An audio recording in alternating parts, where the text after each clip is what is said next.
بسم اللہ الرحمن الرحیم۔ السلام علیکم ورحمۃ اللہ وبرکاتہ۔ سامعین محترم، ماہ ربیع الاول جو اسلامی سال کا تیسرا مہینہ ہے، جو مہینہ بہت ہی بابرکت بافضیلت مہینہ ہے، اور اس مہینے کو آقا نامدار سرور دو عالم سید الانبیاء صلی اللہ تعالی علیہ وآلہ وسلم کی ذات گرامی سے تعلق ہے، نسبت ہے۔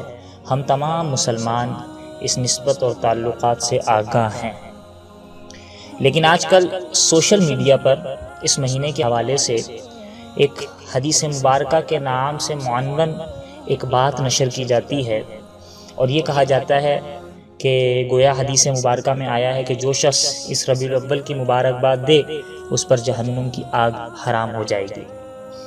آیا واقعتاً ایسی کوئی حدیث ہے بھی یا نہیں؟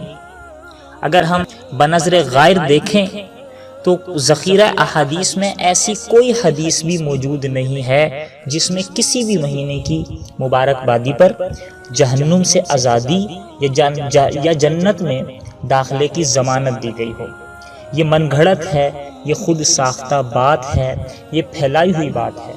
بلکہ اگر یوں کہا جائے کہ یہ نبی دو عالم صادق المصدوق صلی اللہ تعالی علیہ وآلہ وسلم سے متعلق جھوٹ باندھنے کے مترادف ہے۔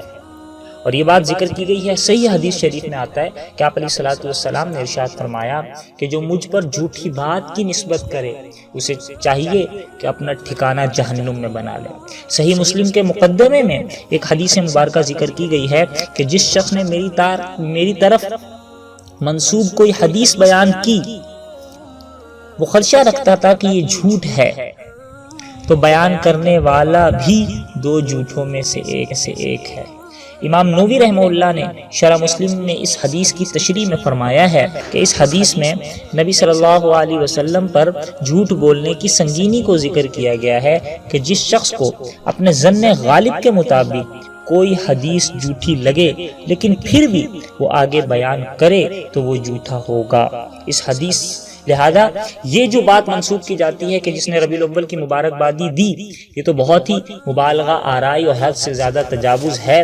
گویا ہم لوگوں نے یہ سمجھ رکھا ہے کہ دین صرف مبارکبادی پر جا کر ختم ہو گیا، نہ اعمال کرنے کی ضرورت، نہ عبادات کرنے کی ضرورت، بس ایک دوسرے کو مبارکبادی دیتے رہو، دین مکمل ہو جائے گا۔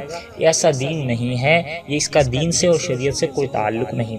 علامہ ابن قیم رحمۃ اللہ علیہ نے اپنی کتاب المنار المنیف میں لکھا ہے کہ خود ساختہ احادیث کی علامت، وہ فرماتے ہیں خود ساختہ احادیث میں اندھا پن، اس کا بے ڈھب الفاظ ہونا، زیادہ تجاوز ہونا، یہ بباغ دہل ان احادیث کے خود ساختہ ہونے کا اعلان کر رہا ہے۔